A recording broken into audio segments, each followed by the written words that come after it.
The clinking of champagne flutes, the murmur of polite conversation, the vaguely floral scent of Mrs. Henderson's obligatory perfume, it all swirled around me like a pleasant, if slightly predictable, dream. My retirement party. 35 years dedicated to building something tangible, something respected, and now this. A room full of colleagues, friends, and family celebrating the end of one chapter and the beginning of another. Then, my daughter, Sarah, stepped up to the microphone. She smiled, a bright, blindingly confident smile that always made my stomach clench, and began. Her words started innocently enough, a touching anecdote about my dedication. But then the tone shifted, like a needle scratching across vinyl. And it's not just in the boardroom that Dad's been a master of reinvention, she purred, her voice amplified, carrying across the suddenly hushed room. He's always had a flexible approach to his past, hasn't he? A ripple of unease, a few polite titters that felt sharp, pointed. My chest tightened. My life had always been a meticulously constructed edifice of order. From my early days as a junior accountant, I believed in structure, in measurable outcomes, in the quiet satisfaction of a balanced ledger. Sarah, from the very beginning, seemed to exist in a different dimension, one where rules were inconvenient suggestions and boundaries were mere architectural suggestions. Her childhood was a testament to this. When she was 10, she decided she wanted the latest gaming console that all her friends had. I explained, patiently, that it was beyond our budget and she'd have to wait for her birthday. The next day, I found my credit card statement. She'd somehow managed to access my wallet, looked up my online account, and ordered it herself, using a pseudonym for the delivery address. The ensuing phone call with customer service, explaining this bizarre situation, felt like a preview of every future interaction. I'd handled it, of course. Paid for it. What else could I do? Grounding her felt like trying to catch smoke. Then there was the incident with the inheritance from my Aunt Carol. Carol had been eccentric, to say the least, but she'd loved us both. Her will was straightforward, a significant sum split equally between Sarah and myself. The lawyers informed us of the details, and the paperwork was being processed. Sarah, barely out of university at the time, immediately started calling me, her voice laced with an almost desperate urgency. She needed it all, she claimed. A sure-thing investment, a business opportunity so brilliant it would triple her inheritance in months. She painted vivid pictures of our future financial security, of me being able to retire early, travel the world. When I gently explained that I needed my share too, that I had plans, her demeanor changed. The sweetness evaporated, replaced by a petulant entitlement. It's future, Dad, she'd spat. You've had your chance. This is time. I'd felt a profound weariness. I'd called the lawyers, discreetly inquired about the possibility of waiving my claim to a portion, but the thought of her squandering it, of my aunt's legacy being frittered away on some fleeting whim, gnawed at me. In the end, I'd compromised, agreeing to a loan, a significant loan, with strict repayment terms she'd assured me she'd honor. The detailed loan agreement, notarized and signed, sat in my safe deposit box, a cold paper testament to my quiet capitulation. The memory of Aunt Carol's will faded into the background of my professional life, as most things did. I focused on my work, on the steady ascent, on building a stable future. Sarah, meanwhile, pursued her own erratic path, flitting from one opportunity to another, each one invariably ending in financial strain and a reluctant phone call to me. I'd always bailed her out, a silent pact of dependency that had become as much a part of our dynamic as her infuriating charm. I told myself it was love, that I was helping my daughter. But deep down, I knew it was a form of control, a way to keep her tethered, to manage the chaos she seemed to attract. Back to the party. Sarah's words hung in the air, a delicate, venomous mist. My colleagues' faces, moments before beaming with congratulations, were now a tapestry of confusion, concern, and, in a few cases, outright shock. Mr. Henderson, my longtime business partner, his usually ruddy face a shade paler, glanced at me, his brow furrowed.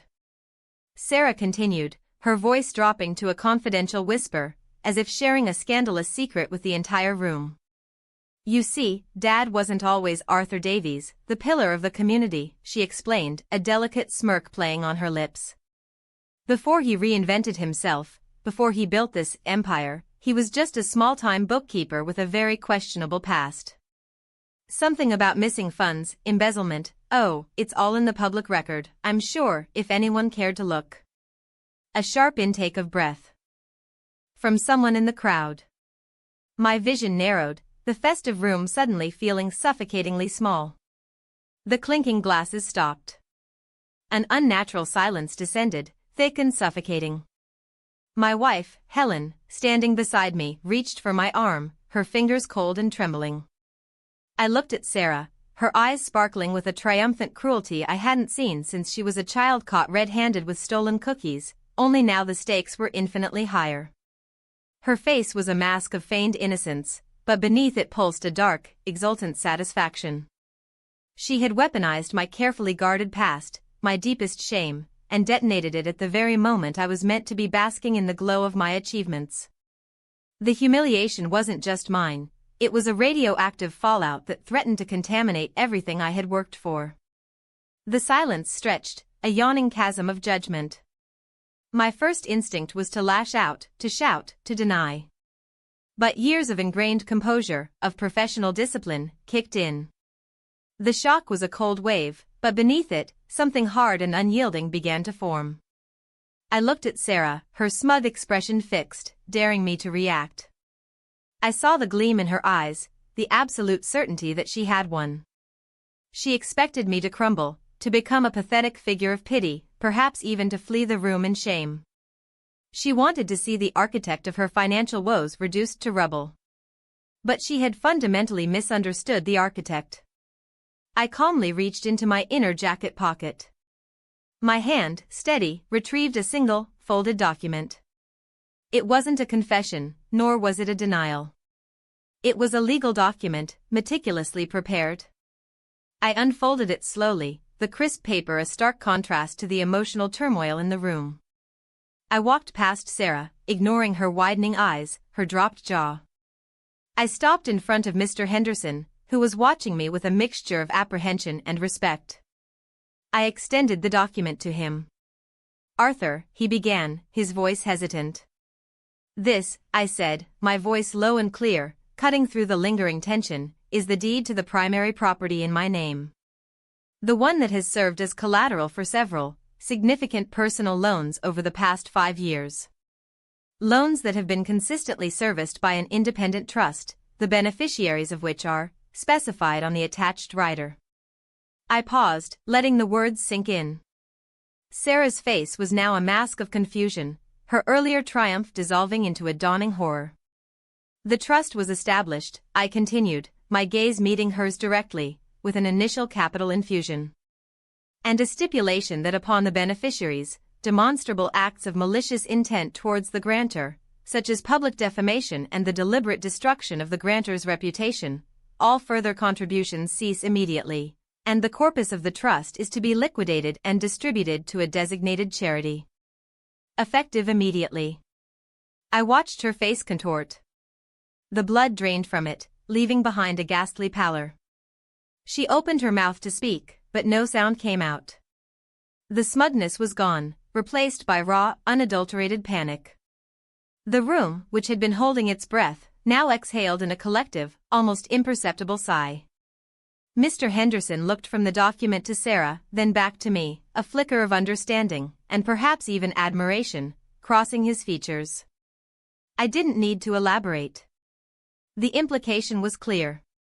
Her calculated act of public humiliation had triggered the very mechanism designed to neutralize her greed.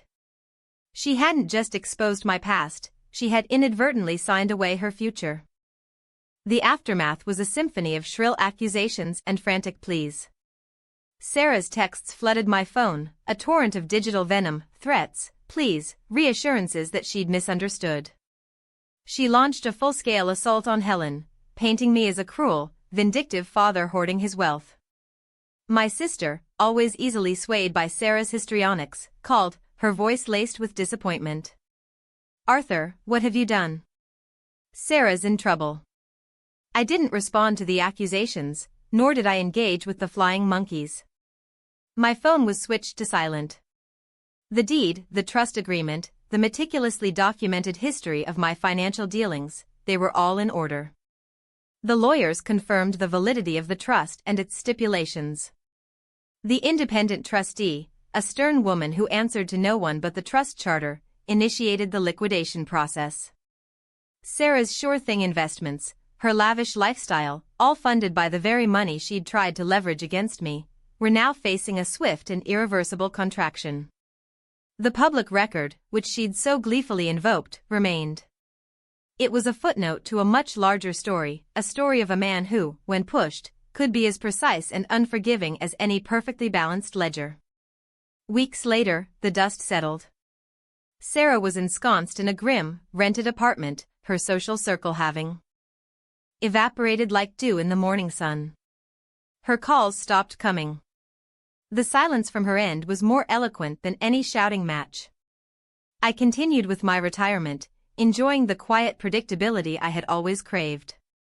The emotional justice wasn't a grand spectacle, it was the quiet absence of her entitlement, the chilling realization in her eyes that she had underestimated the depth of my resolve. The social consequences were hers to bear, a harsh but necessary lesson delivered not with anger, but with the cold, unwavering logic of a meticulously constructed financial fortress.